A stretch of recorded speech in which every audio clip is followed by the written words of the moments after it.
All right, everybody. Looks like we are live for our NBC Sunday series with survivingbreastcancer.org.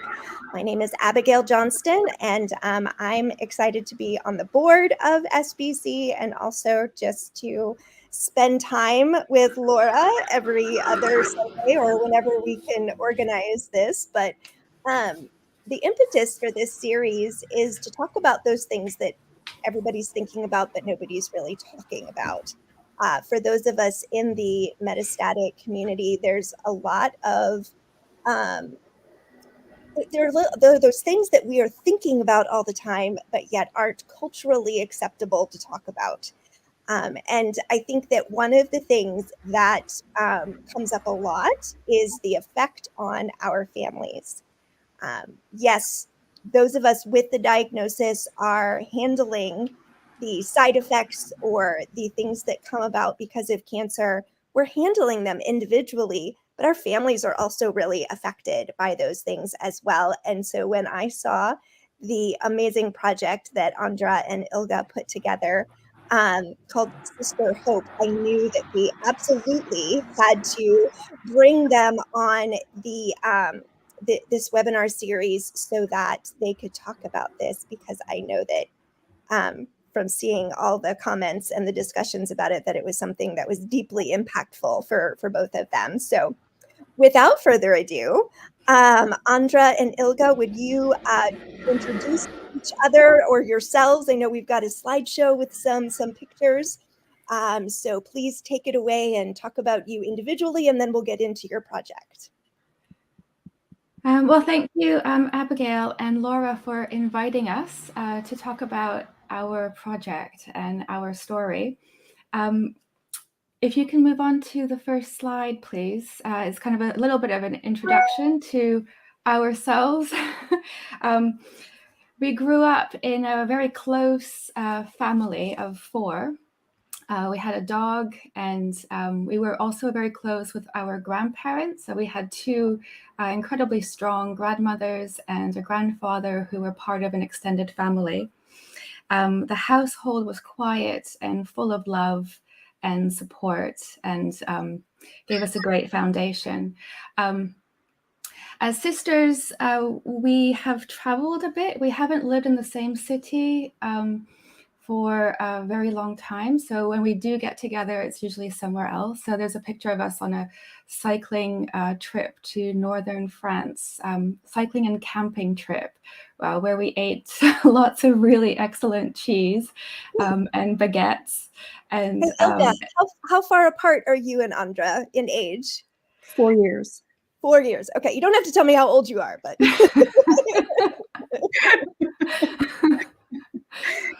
We also had a little bit of wine on that trip too. A little bit. Amazing.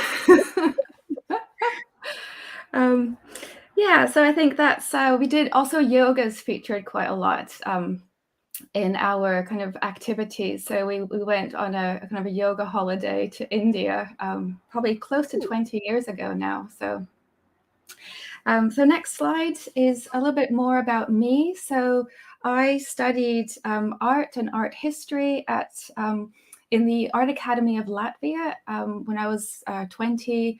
And also I went on to study MA at Concordia University. And basically I teach drawing. So in addition to my art practice and collaborative practice, I earn a living by teaching drawing skills, and also seeing how you can use drawing to look at things differently as well. So I do a lot of work with people who don't normally draw, and they often say things like, oh, I didn't see that, so spending an extended amount of time looking, but looking and also recording or drawing kind of feeds into a new understanding of your area, for example. I published a book last year as well. And a large part of my work is teaching idea generation, so facilitating workshops on idea generation and helping people to kind of find new ways or develop new projects. And this is where our work actually started together. You go on to the next slide. The Sketching Perspective, is that the book that you published? Yeah, it came out last year. Okay. Is it in English or in another language? Yeah, it's in English. Okay. I should probably say that I live in London, so I'm speaking to you from London at the moment. But yeah, the book's in English, and it should be available. A friend of mine recently bought it in California, so it should be available everywhere. Great. Well, we'll include a link to the book in the show notes when the webinar gets published. Hi, everybody. My name's Andra, and it's a real pleasure to be here. Thank you, Abigail and Laura. It's a little surreal, actually, to be here. But diving into a little bit of my background, I did a master's in nursing at McGill University from Montreal. I don't know if we mentioned that we grew up in Montreal. That's our hometown. And part of my project or thesis was I was part of a global health specialization, and so I spent a semester in Tanzania working with a group of peer health educators, and that's an ongoing project through McGill that has been going on through the years. So it's like building one project onto the next, and so that was a really powerful experience for me. So when you were in Tanzania, were you working with other students, or were you working? I was a student myself. We were doing classwork in their hospitals, in their hospital system.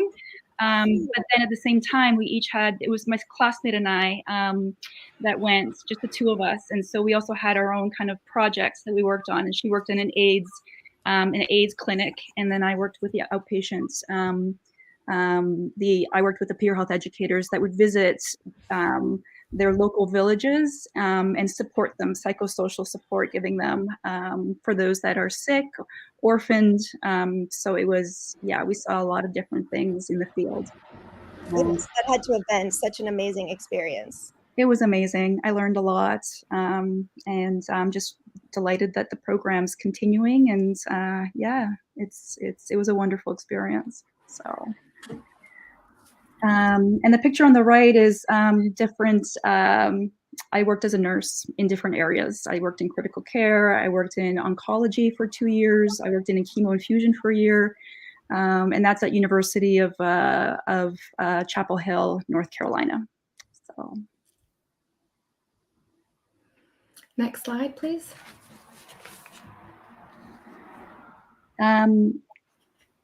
This is a photo of my early diagnosis. So I had with my husband, we lived in California for 2 years. So he was doing his training at Stanford, and I was at UCSF doing a nurse practitioner degree. And so I was very pregnant in the second year of my program. And I gave birth to our son, Vilnius. And all along, I had a lump in my left breast that was getting harder and harder, and it wasn't getting better. So at my first postpartum visit, I said that we need to check this out further. I did have an ultrasound, and they said it was likely lactational tissue, blocked ducts. And so that opened up the whole path of stage 1 triple negative breast cancer. And so this is a photo of me weaning off the breastfeeding, preparing for the bilateral mastectomy. Andra, did you get any pushback from your team in terms of them taking you seriously? Well, I did a second opinion, and we actually ended up going with a second team just because I felt the first team there was pushback and it wasn't the right fit, and so we did go with a second team that was very supportive and very different in their approach too. So important to feel comfortable with the team who's providing you care. And I did say I wasn't going to ask you how old you were, but how old were you at this time of your initial diagnosis? I was 39. Okay. Next slide, please. Yeah, so this was just me coming to help and take care of my nephew. So I remember being really jet lagged. It's an 8-hour difference from London to California, and being, the next day kind of going, oh, okay, I have a newborn or a close to newborn again. My own son was 7, I think, at the time. So it was a steep learning curve, but it was a great bonding time. And just a mention, I mean, my sister dropped everything and flew from London to be with us in California. And then my father dropped everything and came. And so again, the power of support system and network and all that. So next slide. So we then moved from California to Chicago to be closer to family. My in-laws live here in Chicago. So I am married, my husband, Alex. It'll be 9 years this June, and then we have a 5-year-old son right now. But we moved to Chicago to have that family support, especially going through that early stage diagnosis and being in the middle of treatment. I started chemotherapy here at the University of Chicago, and then I started getting involved in different local cancer resource centers. I did a wonderful mindfulness and yoga teacher training that was geared for health and mental health professionals.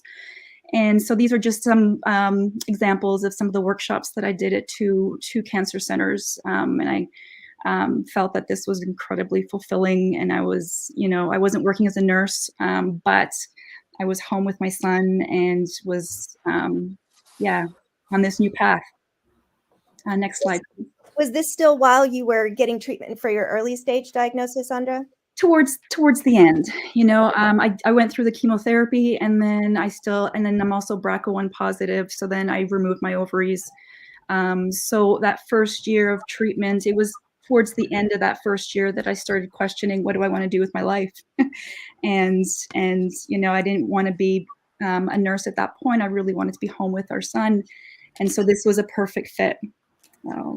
And how did you get into this? Was it something that you pursued or something that someone else suggested? I've always had an interest in yoga. I've been practicing for years, but it was the mindfulness piece that I didn't have experience with. And so that's where I just started looking at programs that also teach mindfulness. And then when I found a match that was focused on professionals, so it was myself as a nurse, and then I was with 10 other social workers doing this program, teach mindfulness and being able to teach mindfulness and yoga in clinical contexts. And so it was just a perfect match. My wonderful teacher, Christy Brendel, ran that teacher training, and so that opened up a whole new avenue for me. That's wonderful. Thanks for sharing. You're welcome. And then this is my 4 years later, almost to the day, I was diagnosed with a recurrence. So this is my metastatic breast cancer diagnosis, and this photo is taken about a day after I was diagnosed. And initially, it was just it was in my sternum. So that's where the shadow on my chest just reflects. It was from the window. There was a sign in the window, and it points right to where the Met was. And then I also had chest lymph node affect. My lymph nodes in my chest were affected as well. I had a little bit in the lungs. And so this started my metastatic journey 4 years later. It was a pouring day of rain. And so that's the middle picture. And then, starts a whole new journey, hospital visits. And I just included like the hallways at UChicago always have some sort of art exhibits. And I just feed off of these art exhibits, these pictures that I just photograph over and over and over, and it gives me light. So, what was it that led to your diagnosis? Was it a symptom or was it a regular scan? I had pain right here, right at the sternum. And at first I thought it was Vilnius that was just kind of roughhousing with me and maybe kicked me in the chest, but it turned out that it wasn't. So the pain got worse, and contacted my oncologist and said something doesn't feel right. So we waited a bit. I took some medication, and then we had a scan, and it was, the recurrence. So, and just briefly, currently, I'll be living with MBC for 2 years. 2 years this May. And I have been through a lot of different treatments that have not worked. So I've been on 2 clinical trials. I've been through various chemotherapies, 2 immunotherapies. And then just last week, I was diagnosed with brain mets. So I'm starting radiation therapy on Monday. So that's where I am today. Taking it one day at a time.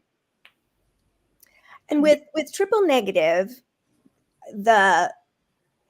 tell me if I'm correct here, because I don't live with triple negative disease, but because there are no receptors, targeted therapy is something that those of you with triple negative aren't able to take. You have to take the systemic IV chemotherapies typically. Is that right?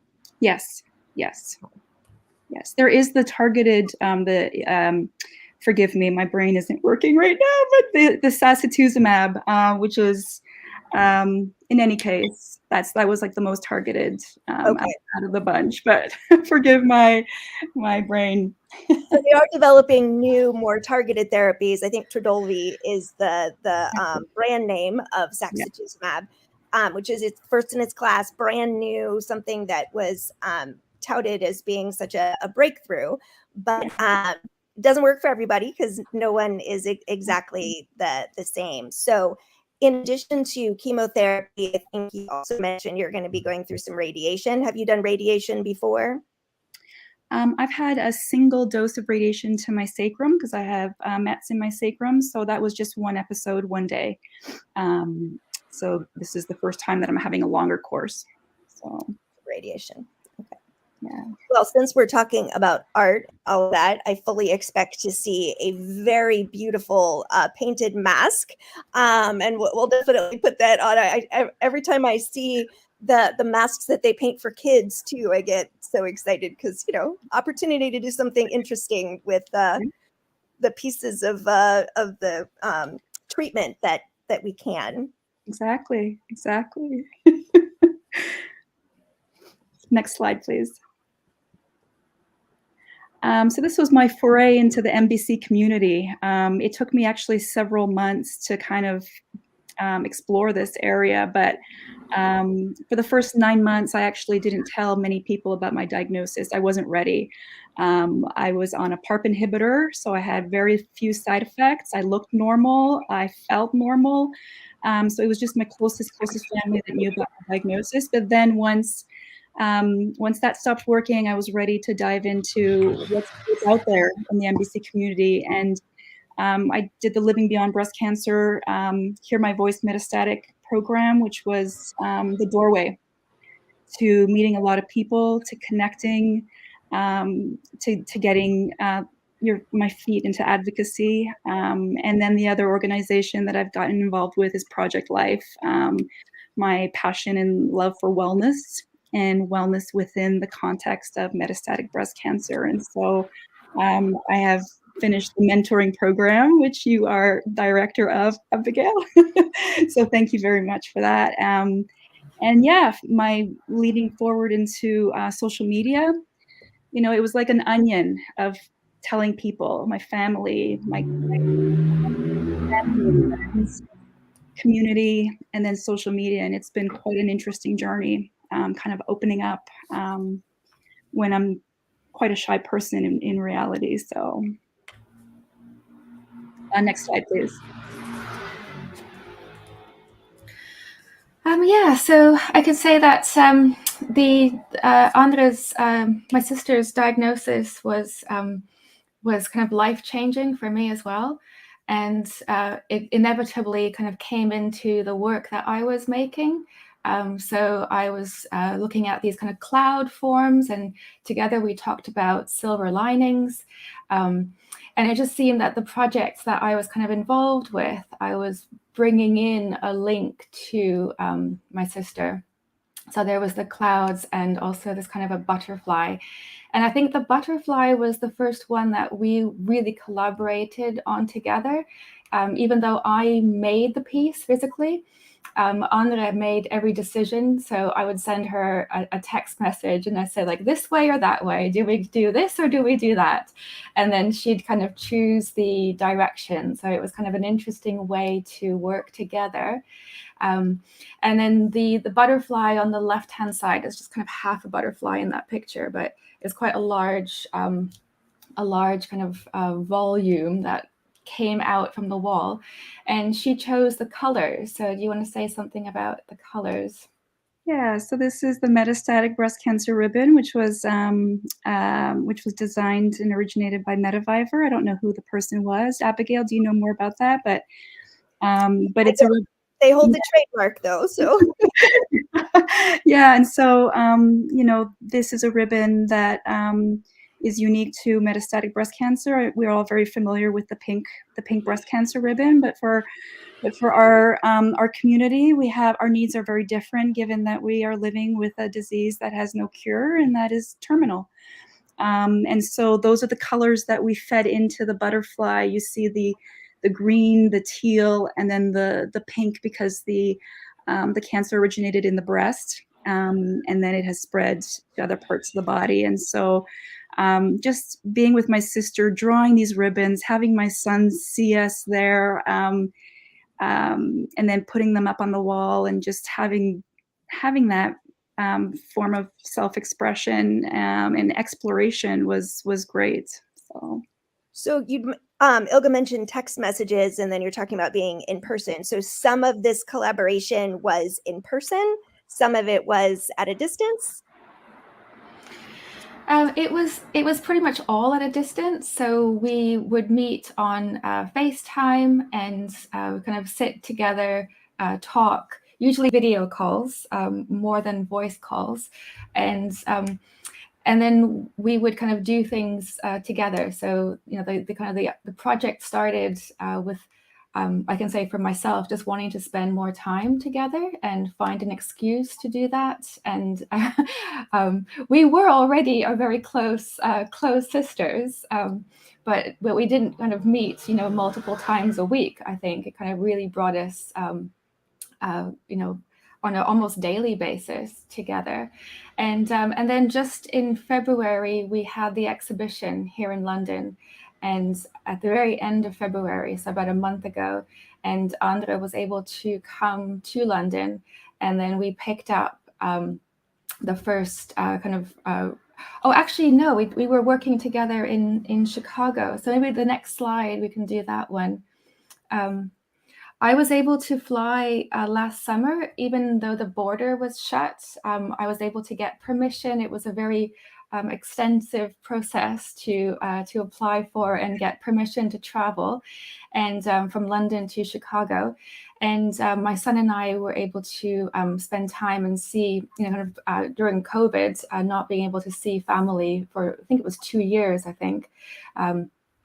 But our mother had given my sister this tablecloth on the left, and it was a tablecloth she had hand embroidered in the 1930s, we think.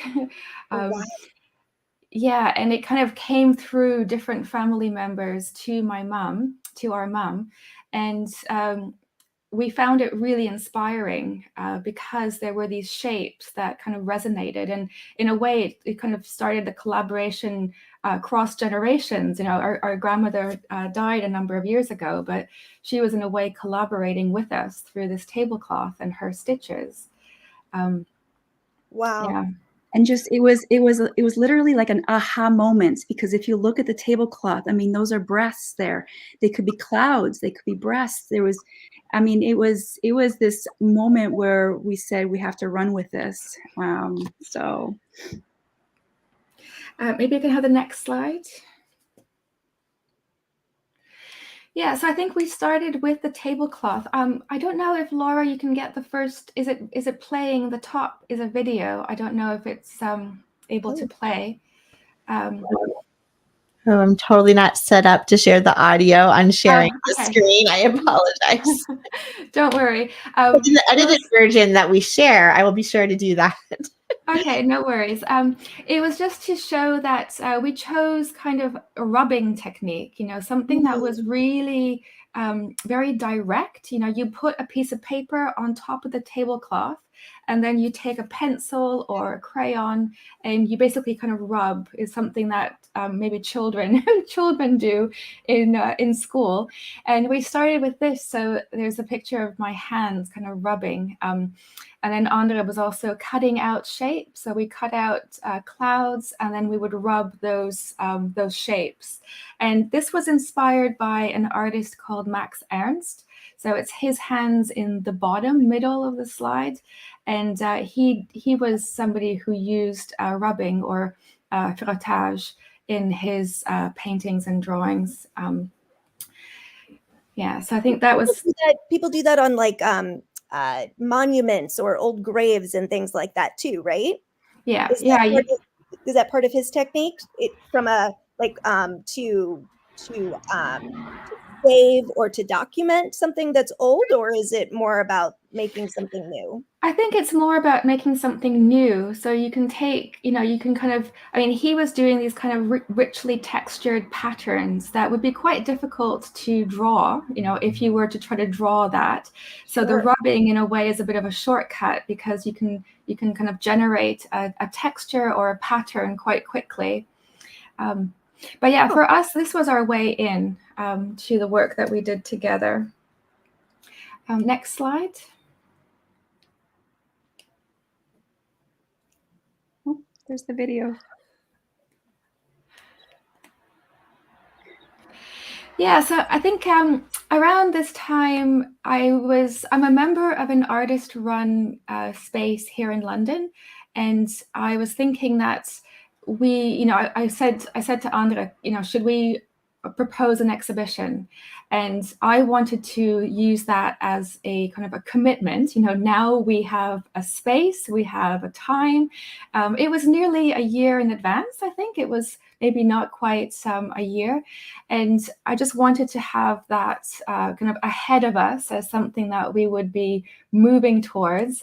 And then that on the left-hand side is the poster. We use the same rubbing from the tablecloth. And on the right-hand side is the installation shot. So together we put this, everything up on the wall. Next slide, please. So on these times that you guys are talking, you're actually making the art together. Andra directing and Ilga actually this picture looks like more that you were drawing on yourself.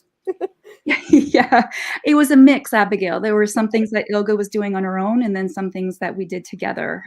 We'd just be talking and rubbing at the same time.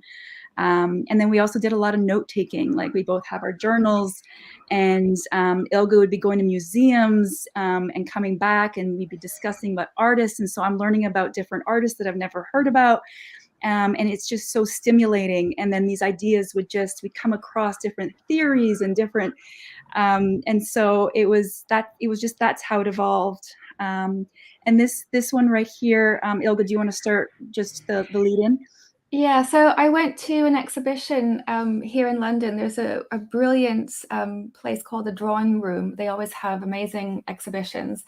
And there was an exhibition on figurative drawing inspired by Hans Bellmer. And his work is in the bottom left-hand corner. And basically, when I saw it, I thought, oh, it's such an interesting technique. He kind of inks up a surface, and then he puts a piece of paper on top and then pulls it away. So it's very direct. It's like a transfer, a print in a way. And I said to Andra, this is something that we could also try out. So then she kind of inked up her parts of her body and pressed them against the paper.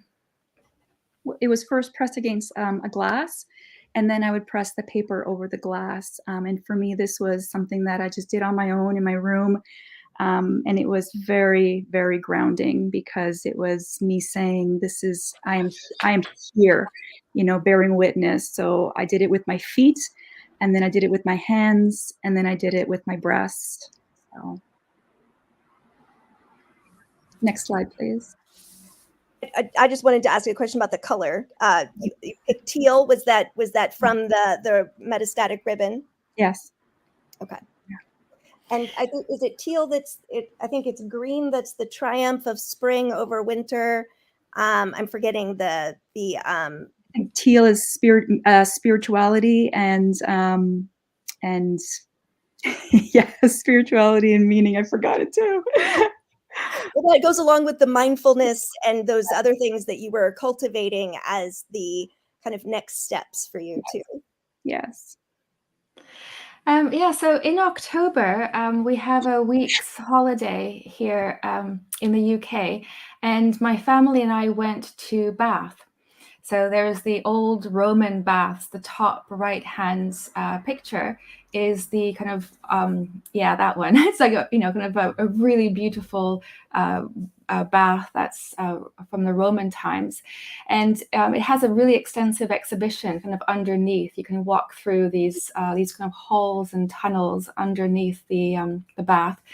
And one of the things I came up to on the lower right-hand corner were this practice of throwing, kind of writing onto lead, folding it up, and then throwing that little lead note into the bath. And it was kind of a message to the gods, whatever it was that you wanted to say. And this is what the Romans did. Back in the Roman times. And that night, Andra and I were talking, and I said, this could be something that perhaps we can incorporate into our practice. Think of something that we could throw into a river or into a body of water and use it as a bit of a performance. And that's what we did. So a few weeks later, we decided to collect some leaves and some stones. And we wrote a few things on the leaves and the stones. And then we each went to a river, and we were on a video call at the same time. And we threw in our stones and our leaves.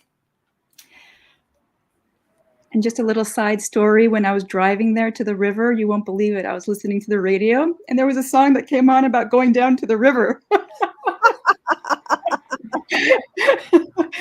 So it was a beautiful sunny day in Chicago, cool, but very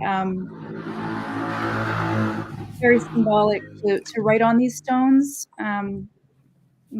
our intentions, either things we want to keep or let go of.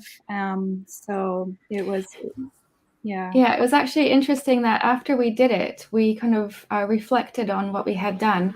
And Andra threw her stones into the river to have them kind of grounded or rooted to the riverbed in this way that the water would kind of go over continually over the stones. Whereas I took a completely different approach. I wanted to throw away my stones, the things that I had written onto my stones. So it was just interesting that we did the same exercise. We had the same kind of approach to kind of coming together and doing it. But then how we did it or what we were thinking about while we were doing it was completely different. Did you all explore maybe why that was, or how it had a different connection based on each of your experiences? Yeah, well, I think one of my stones, the words was guilt. So I find it still quite difficult to talk about that because it could have been me. I had the genetic test done and I don't have that gene. So I think that's from my side of things. I was trying to kind of push that away, put it. Sure.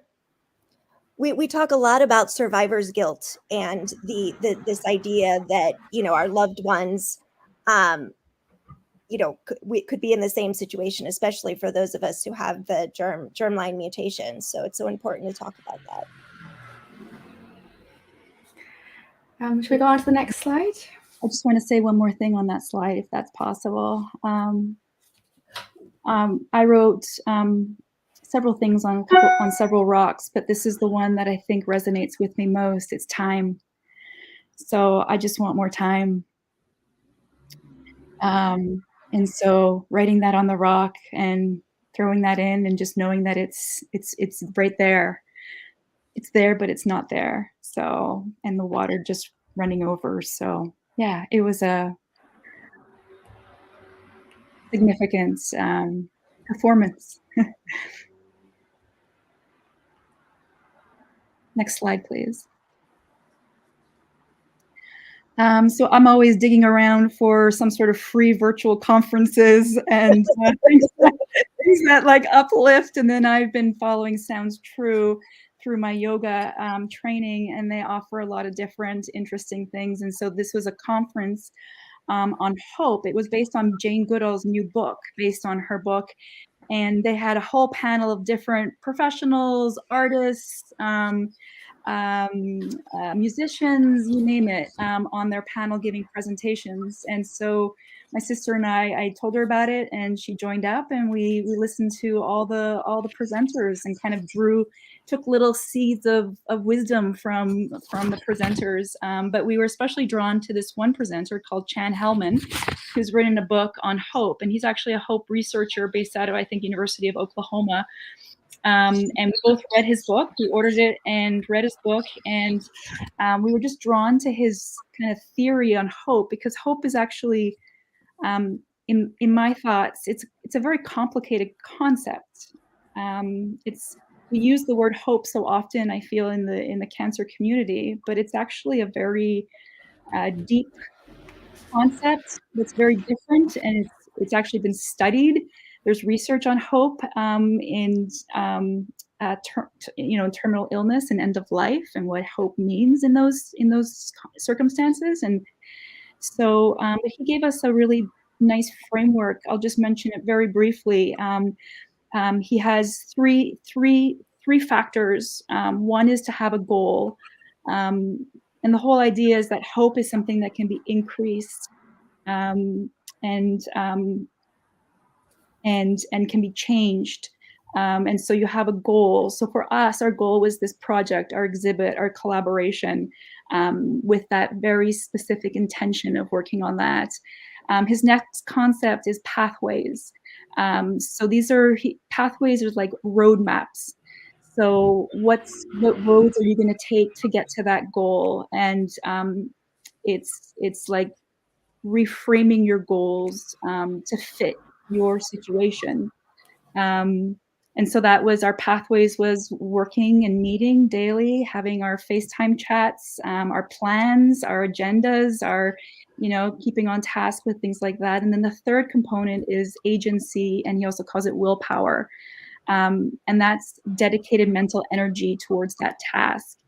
And you're actually taking action, and you're doing it now. And so I feel like working with my sister has been such a delight, because when I haven't been feeling well and I've been out in bed with side effects and I'm knocked out, I know that I have a partner that I'm working with that understands.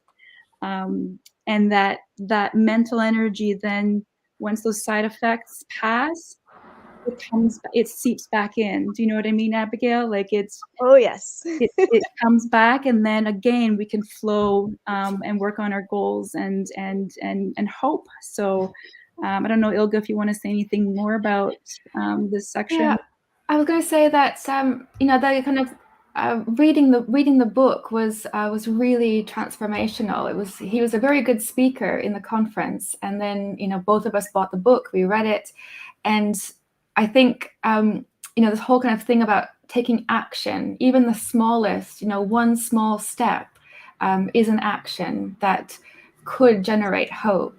And it was a way of reframing or rethinking everything that we had done before, the rubbings and the transfers and the performance with the throwing into the river, that all of these were our actions. And we would be, it's a way of kind of seeing it again in a different way, that all those small things that we had done, people were asking, what are you doing together? What are you doing together? What's this exhibition about? And, this is what it was about, spending time together, doing things, seeing where our conversations take us. And then the conference and the book helped us to think about it in a different way. what was the name of the book? I must have missed it. It's called Hope Rising. I got it right here. Okay. Hope Rising, How the Science of Hope Can Change Your Life. And so he's actually goes into the evidence-based studies, and he's got scales to measure hope, but he talks about hope across a lot of different contexts and situations, with one chapter on illness as well. And so it's an interesting read.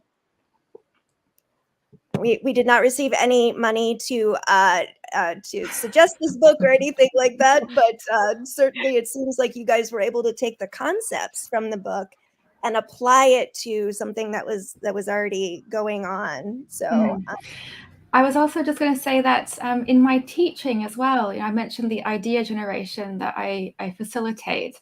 And I think in that sense as well, the students, hope to generate something. They hope to do well with their projects. They hope to, get a good idea, something that is kind of on that kind of level, and being able to see my teaching practice also in a new light, I think, based on this kind of work that we've done together here. And amazing how the same concepts can apply very differently to different people in different contexts at different times. Yes. And even just the two of you in your different experiences with the same issue. Yes. Yeah. Next slide. So this is a weekly MBC support group that I go to. It's a local group, and it's a cancer resource center called Wellness House. It's in Hinsdale, Illinois, and it's a group of us women that meet every Tuesday morning, and it's guided by a social worker who is wonderful. And I, have been telling my group about my sister's project, and I wanted to invite my sister to come to the group and do a little bit of her sketching work with the group. So I started the group with a little bit of a meditation, 5-minute meditation, just to ground everybody, and then Ilga took over. So.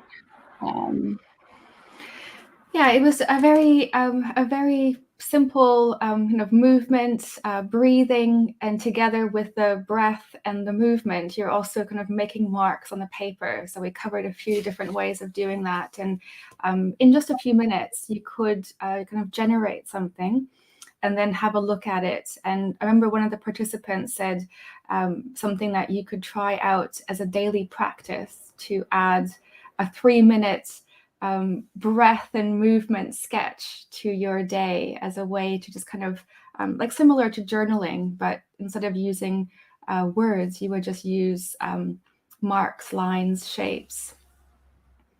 And what's really interesting is then Ilga would say, then move your paper and turn it around, and then you're looking at the marks from a different perspective. And it was something so simple yet so profound. It was like, wow, So yeah, thank you for inviting me into that space. Thank you for coming. Everyone loved it. So Ilga, are you taking reservations so other people could invite you to come to their support groups to do this sort of thing? Yeah, if I have the time, yeah. It sounds like something that's so simple yet so profound at the same time. Yeah, I think it kind of crosses in a lot of the work that I do. It is the department that I work in kind of says that they're involved in transformative education. So it is these kind of simple things, but it also takes a certain amount of, I think, confidence to be able to work in that environment, to be able to deliver something like that, to be able to invite people into that space or into your space, or to create a space like that. So it's something that I've been doing for a decade or just over a decade. And I know my own confidence has increased based on this experience and this last year as well. Next slide. Yeah, so I mentioned I was a member of that artist-run space where we had our exhibition, and we have these kind of quarterly meetings where all the members get together and talk about, business, boring business things, and also upcoming programming. So, who's doing what, where, and how does it fit in? And one of the members, Essie Eschen, was talking about a walking art project that she was instigating, and invited anybody to propose a walk or to propose an event that she would then that would then be added into her project. And I spoke to Andra about this, and I said, oh, this sounds like maybe something that we could do together. I also had an interest in walking kind of independently. I was looking at, I've been doing a lot of walking during COVID, during the lockdowns, or, being able to get out of the house and just walk somewhere, and just to working from home to kind of get rid of, kind of feel uplifted. So it was something that I was doing anyway. And then we decided together to propose Walk With Us, which was a synchronous walk. So we kind of sent out to our friends and on social media invitation to walk at the same time. So we chose a time, and we said, in all the time zones, it's this time in London, that time in Chicago, that time in California, and so forth. And we had over 165 people walking with us. In the UK, USA, Canada, Latvia, Denmark, Netherlands, Italy, Finland, and Australia. Adults, children, 11 dogs, and 1 horse. The horses. I have dear friends of mine that live in North Carolina, and they have a farm and animals. And so my dear friend Pat walked with her horse. Thanks, Pat. Yeah, so we had the picture on the far right is the right side of the picture is my sister's walk, so snowy Chicago, cold and kind of white, and then on the left side of that photograph is my walk, and I walked together with my husband and my son along the Thames. So it was a half hour together.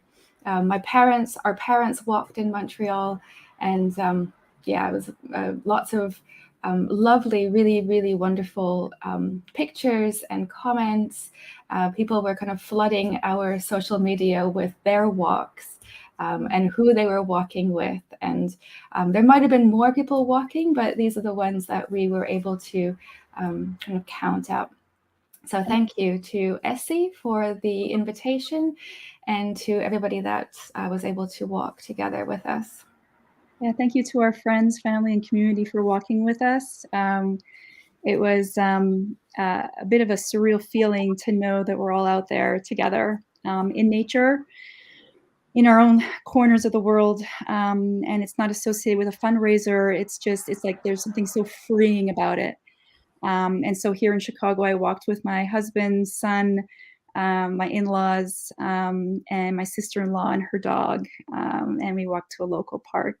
Luckily, there was my son wasn't into walking too long, so there was he was able to go sledding down a hill after we got to the park. So it all worked out. So thank you, everyone.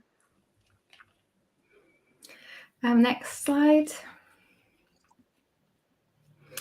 So we just wanted to say also that the exhibition at the end of February started the same week as the invasion of Ukraine. And we just wanted to, kind of make a connection. We put the image on the far left is from the exhibition. So we were able to find the Ukrainian flag colors and put up a kind of a "We Stand with Ukraine," but it really touches home. These kind of stories of refugees. That's our story. It's our grandparents' story. Our grandparents were on both sides of the refugees from Latvia. And the other 3 pictures were us as teenagers and our first visit to Latvia. Our mother organized a family trip where we went with our grandparents, and it was their first time returning to their hometown of Liepāja in 50 years, I think it was, something or close to 50 years. And seeing, visiting their house and seeing everything through their eyes, a country and a city that they had left and were not able to return to for all that time. So, it was kind of happening that same, 2 days, I think 2 or 3 days after the start of the war. We felt that we had to, kind of show our support for Ukraine. Next slide. This is my son, Vilnius, and he walked into this room. The walls were completely bare, and he just started decorating and doing his own exhibit. And what's funny is because I was really nervous at first. I thought, oh no, we're gonna have to take it all down. And then my sister said, let's keep it up. That's his exhibit, that's his work. And so he took the string and he strung it all around the room. And Ilga, there were some people that came and said that that reminded them of some sort of artist that had done that in the past. I don't remember his name, but I think it was Eva Hesse. So I think that was the comment. But yeah, I thought, he's a big drawer. So I know for my son never wanted to draw. So drawing is such a huge part of my life, and my own child refused to touch it. So with Vilnius, with my nephew, I see somebody who is drawing all the time. I mean, he just goes through page after page after page. So he was putting up, at his height, as a nearly 6-year-old height, the lower part of the wall, his drawings. And then I gave him a job to use, we were putting up the paper with blue tack, and you just have to kind of rub it a little bit to kind of soften it and make it sticky. And I had given him that job. I said, you can make little balls. We'll just need, keep it coming. We'll need lots and lots of blue tack. And he was very good at that. And then he started to use the blue tack to put up some string that we had brought from home. And he made a string installation.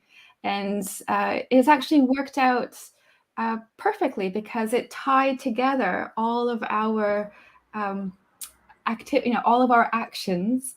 And there was this kind of toe of tying everything together. And we also made a special thank you to Vilnius.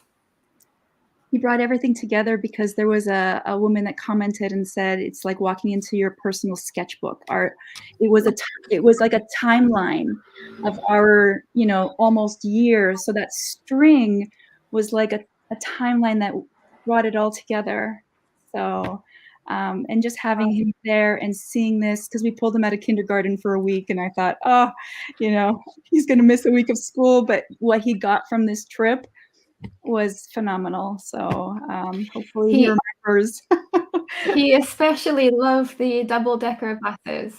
Sitting at the top, at the front, the top was his spot, so he could get a fantastic view of London. And Yeah, he was going to museums as well with my husband. So while my sister and I were planning and working and getting ready, he did a lot of great museums. So I'm always reminded of the quote that children spell love Time, and just going back to the time that you had on your rock, Andra, and how you've pulled your child into this experience that you're having.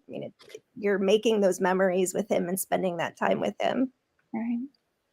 Much more important than kindergarten. That'll all come. Exactly. Next slide, please. So these are just a few photos of the visitors that came to our exhibit. It was a mix of some family, Ilga's colleagues, some artists from her group, And and friends. and it was my first experience kind of taking someone along that sketchbook and walking through by the walls and explaining and giving like that private tour guide of our work. And so it was really special. I'd never done anything like that before. Yeah, we ended up giving, kind of, I think the work was, it benefited from having our explanation. And I think in a way, this talk as well, that we have been able to talk about the work because we had the practice during those 2 days in the exhibition. So it was pretty busy. We had people arriving, and then one of us would stay with one group and then the other one, and then we'd try to catch them up and finish it together. So, we kind of learned, I think, learning about the work through finding the words to talk about it. And seeing, it was, I know people, the second weekend, I was there by myself because Andre had gone home again. And, I think it was just that, kind of that, the gravity of it, or there was this something that was so kind of magical that we had achieved. And yeah, and it was, there was also so much work. So, so much thought, so much energy had gone into this exhibition. And we'll be continuing. So we have plans. We have some things that we didn't get done, ran out of time to finish them. So we have a few things around mending that we wanted to pick up. And also some free writing. So we mentioned the journaling earlier through drawing, but also using words and just kind of writing. So that was something that we wanted to do. And also putting maybe some kind of a video format. We were thinking about a book format, but maybe the video would be a way to have our tour, in a way, our story, our words accompany the image, and we could probably put in a lot more. Yeah, finding words to talk about it. Exactly, finding the words. And there were also a lot of concepts that we didn't get to for myself, things such as legacy and family, preparing, holding hope on the one hand, but preparing and being ready and to journey together with my sister and family doing that. So, and all those concepts of loss and grief and healing. So there's a lot of things we're still going to explore. So I love that this is not a static project, that you began and it has just evolved over time as time has gone on. Anyway, everything about this is just really amazing. thank you, Abigail. And so here we are, sisters. I'm lucky to have one. Very grateful to have one. Yeah, so am I. And grateful for this webinar. Thank you. Well, I'm just so thankful that you both have been so honest and transparent to put out, going through this experience together and talking about it with people, that you've been willing to let people into your relationship. I think one of the things that we talk about a lot in our groups, as I started with, is just that our families are so deeply affected by this diagnosis. But then, just like there's very little support for caregivers, there's very little support for families. The families are grieving in their own way, but yet, it's not really something that's talked about. I've heard people liken it to miscarriages, how, there's this thing that's so difficult that you go through, but there's no space to talk about it. Nobody wants to hear about it. And that piece is something that people carry for their entire lives. Ilga, you mentioned just the concept of guilt, that when there's a family mutation, that that doesn't just affect the person who tests positive, it affects the people who test negative. and to remember that and to include that as we're thinking about the effects of metastatic breast cancer. So so I'm going to say right now, we want you guys to come back and talk to us about the evolution of your project and how it how it affects people, or how you guys are expanding it. I hope you'll think about doing an installation in the States, maybe, something a little bit closer than London. But I can see just how meaningful it's been for both of you. We're technically at the end of our time, but I asked each of our guests to give us a word that they feel like exemplifies our discussion. And there were so many words that I heard that were woven throughout your presentation today and throughout your project, that seemed so very meaningful. But is there a word, Ilga, maybe that you can think of that that exemplifies um, your participation with your sister in this project? I don't know, love, I suppose. Love, sister, hope. All of that. Those are good ones. Yeah. How about you, Andra? I'm in the same way. I've been connection, which is love, because it just, there are really no words Sure. to explain the feeling of that kind of closeness and evolution of our relationship. So I think the word that I was thinking as you guys were talking was the soul connection, that you guys are connected in a very intangible way, but in a very, very deep and meaningful way.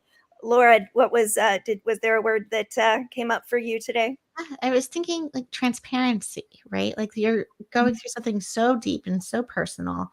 And how you started off earlier, the first 9 months, not necessarily sharing with everybody, but then to expose this on an exhibit level internationally, sharing your experience, being here today on the webinar. I mean, there's just something that is both individual and so large at the same time. Absolutely. Yeah. Very beautiful. thank you. Yeah, I think it's been a real challenge. I think for both of us, we are shy. I think naturally shy. I have been naturally shy, and kind of being able to kind of put yourself out there has been really transformative. Also very empowering as well. And that's where you grow. That's like that window where you grow. Yes. Yes. Abigail, what about you? Your word? Oh, it was the soul connection. Oh, the soul right? connection. Yeah, yeah. Okay. Just the deepness of that. Obviously you're connected through blood, but also connected in another way. So yes, definitely want you guys to come back and update us on the project. And Andra, we're going to be thinking about you as you embark on this other treatment for the brain mets. I have a dear friend who's been living with brain mets from MBC for 9 years. So, there are those people who are able to have good reactions to the medication and the treatment. So we'll be pulling for you. Thank you. Start. Thank you. So. Yeah. All right, so thank you all for coming and listening to our MBC Sunday series. We have some amazing guests coming up in the next couple of weeks. We're going to be talking about Medicare. We're going to be talking about all of those pesky ways of making sure that your medication is covered through health insurance. We have Julia and Christine who will be talking about the GRASP program, as well as a husband and wife caregiver and stage 4 patient team who have developed a caregiver's guide to cancer, who will be coming on to talk about their efforts and their experiences to support caregivers. So lots of great things coming up. And remember, yes, we do these webinars live. We love having people participate. The information that is shared is then repackaged into our podcast. We also have a lot of the video on YouTube. And then a lot of the resources are also shared on the various pages at survivingbreastcancer.org, which is divided into whether you're a family member, you're a child, you're a healthcare provider, you're a patient, you're somebody who's early stage, there's something there for everybody. So feel free to check out the events, check out the resources, and drop us a line. Thank you all for attending. Great. Thank you. Bye. Thank you. Gabrielle.